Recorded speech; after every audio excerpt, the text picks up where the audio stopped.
Fala aí, galera da SpaceX, tudo bem? Bom, sejam bem-vindos mais uma vez. A gente vai falar hoje sobre União Europeia, tá? Como está aparecendo aí já no slide de vocês, tá certo? Mas antes, deixa eu só dar alguns recados aqui rapidamente. Olha só, eu decidi dar uma repaginada no nosso planejamento, tá? Então hoje a gente vai falar especificamente da União Europeia, aí depois a gente vai falar especificamente sobre China, tá certo? Como China é um conteúdo mais extenso, eu andei dando uma olhada nas provas de vocês, eu vi que caem mais questões de China, então eu estou preparando os mapas também especiais aí para poder mostrar para vocês. Então eu acho que é melhor abrir um capítulo específico, né, sobre China, ou melhor, uma semana de aulas específicas sobre China, ao invés de fazer isso junto com Europa e junto com a União Europeia. Tá certo? Então a gente vê especificamente aí as principais características do bloco europeu, né? A gente vai ver daqui a pouco aí o histórico de formação e tudo isso.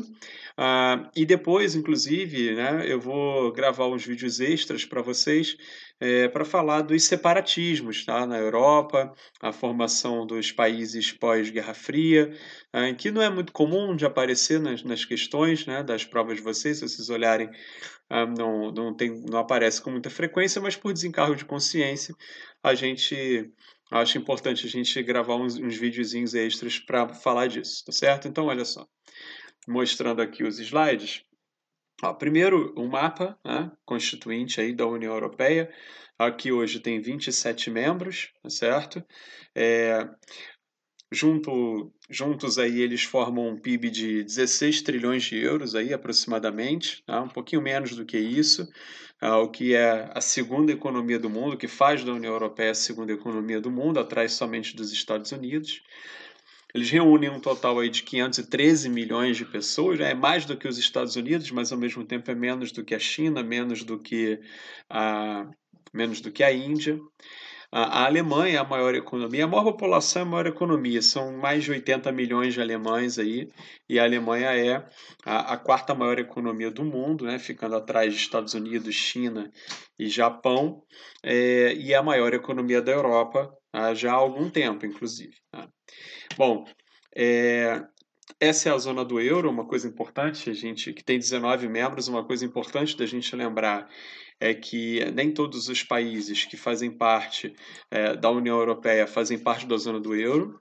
Existem países que ainda estão em processo de negociação para a utilização do euro e outros que não querem, fazem a opção por não usarem o euro. Hoje são 3 países que fazem essa opção: a Dinamarca, a Suécia e Liechtenstein. Esses 3 países eles fazem questão eles participam da União Europeia, mas eles não usam o euro, certo? Por opção. E chama atenção também alguns países que nunca quiseram, nunca se interessaram em entrar na zona do euro, como por exemplo a Noruega, a Islândia, a Suíça, que são países que, se pudessem, entrariam tranquilamente, mas preferem se manter afastados da zona do euro e da própria União Europeia, obviamente. Tá? Bom, vamos para o histórico de formação da União Europeia. A gente pode dizer que uma espécie aí de espermatozoide da União Europeia é o Benelux, o acordo que foi firmado entre Bélgica, Holanda e Luxemburgo em 1944 e que, antes mesmo do fim oficial da Segunda Guerra Mundial, já dava conta aí de uma área de livre comércio entre esses 3 países, pequenos ali no norte da Europa, mas que já mostra aí uma tentativa de integração que depois vai ser manifestada publicamente através do Plano Schuman, uma declaração que vai acabar sendo oficializada entre 1951 e 1952, a partir da Comunidade Europeia do Carvão e do Aço, que vai reunir exatamente, além de Bélgica, Holanda e Luxemburgo, Alemanha, França e Itália.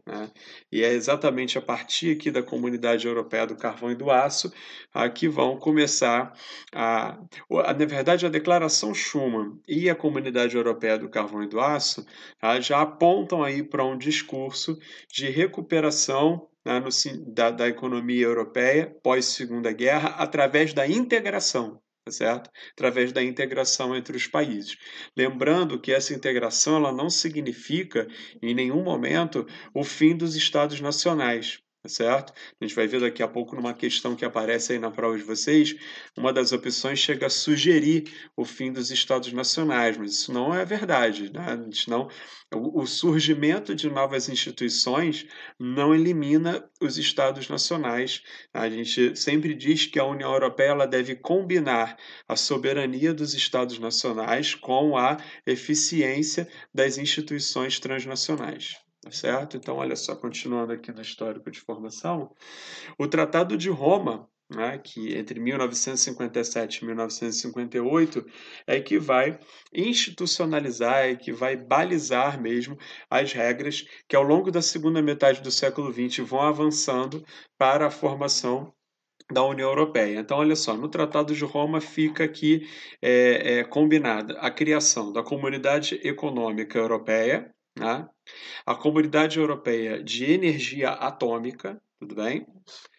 Continuando aqui no nosso histórico de formação e ainda no Tratado de Roma, ele também dá conta da criação da Comissão Europeia, uma Comissão Europeia, um Conselho Europeu, olha quantas instituições são criadas. O Parlamento Europeu, esse aqui inclusive existe até hoje, né, no mesmo formato, o Tribunal de Justiça e o Comitê Econômico e Social. Então, percebam como o Tratado de Roma ele vai criar uma série de instituições, algumas vão continuar existindo até hoje, algumas vão se modificar, tá certo?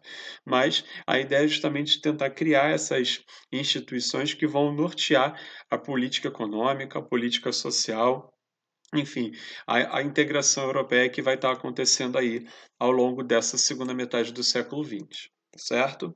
Bom,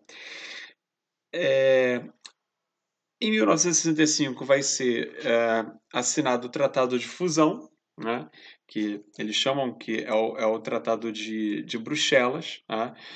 Esse Tratado de Fusão ele vai dar conta justamente ele vai dar conta exatamente da união, tá?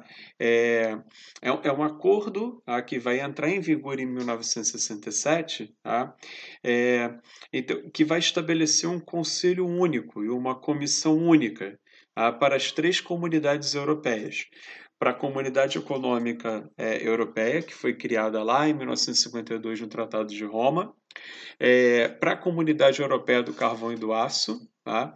Na verdade, desculpa, a Comunidade Econômica Europeia em 57, no Tratado de Roma, a Comunidade Europeia do Carvão e do Aço, aí sim, 52, e a Comissão Europeia de Energia Atômica, certo? Então, que também é de 1957, também é do Tratado de Roma. Então, o que o Tratado de Bruxelas vai fazer é exatamente criar um conselho único para